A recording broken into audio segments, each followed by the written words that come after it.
Kukira imbasnya gak ke kurir, ternyata imbasnya melebar ya. Viral curhat kurir di Sukabumi imbas ditutupnya TikTok Shop, ratusan karyawan terancam dipecat. Keputusan pemerintah untuk menutup akses TikTok Shop belakangan ini tengah ramai dibicarakan.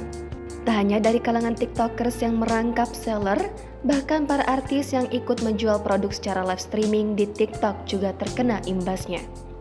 Namun tak disangka efek domino setelah pemerintah resmi menutup akses TikTok Shop pada Rabu 4 Oktober lalu, kurir pengantar paket juga terkena dampaknya.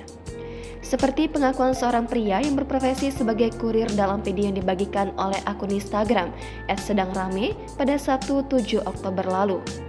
Dalam video tersebut, tampak seorang pria mengenakan seragam CNT mengeluhkan tentang dampak ditutupnya TikTok Shop baru-baru ini. Ia tak menduga penutupan TikTok Shop ini tak hanya berdampak kepada kurir, namun bagian warehouse atau bagian gudang juga ikut terdampak. Bahkan ia mengaku admin juga tak luput dari efek domino penutupan TikTok Shop. Lebih lanjut, ia mengatakan dengan ditutupnya TikTok Shop oleh pemerintah, paket yang ditampung oleh jasa pengiriman barang berkurang secara drastis. Tentunya dengan berkurangnya paket yang mereka tampung, maka bayaran yang mereka terima juga ikut berkurang. Ia menambahkan meskipun ada opsi e-commerce lain seperti Shopee dan Lazada, namun kedua perusahaan tersebut sudah ada kurirnya masing-masing.